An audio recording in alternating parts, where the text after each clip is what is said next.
All right, so Kristen, you're going to go back on to AYP.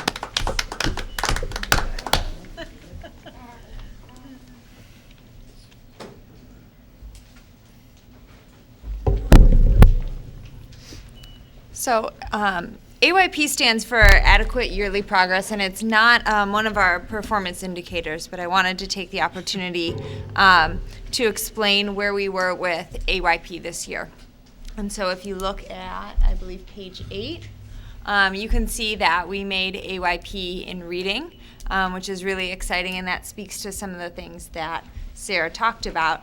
And this chart is a little, I think, confusing and hard to read because if you look, the state AYP minimum target last year was 92.5%, and then this year it's risen to 100%.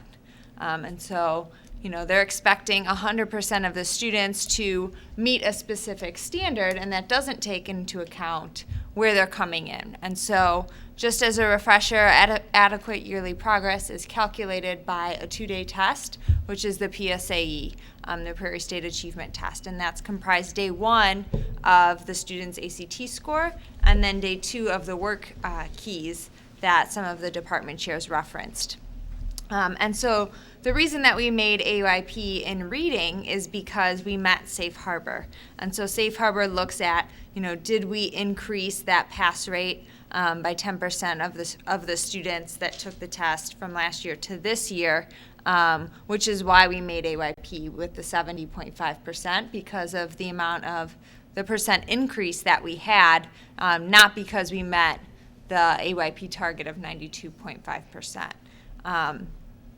And so, you know, many high schools, I would probably be confident in saying all high schools, you know, are not going to make AYP this year because the benchmark has been set at 100%. So really the only way to make it is if you meet whatever Safe Harbor targets are set for you in both reading and in math. So in order to make AYP as a school, you have to meet both reading and math AYP targets.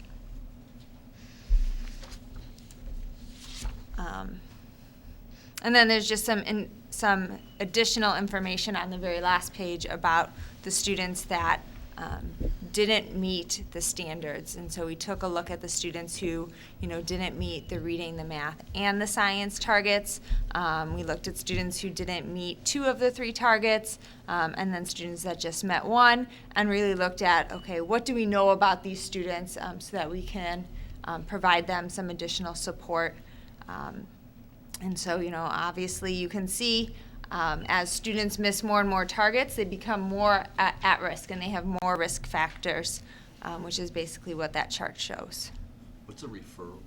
A referral is when typically a teacher will submit a report or a request in Skyward for assistance from the dean. And so that could be for attendance, it could be for discipline, it's a being referral non-compliant. to the dean? Yes. Okay. Back in the old days when you get sent to the principal's office. Yes. So my question to you is, in the second, on page 9, where we see those percentages like that is up there, we are working towards it. Do we know who those students are, and are we targeting towards them, or is it more of a general number?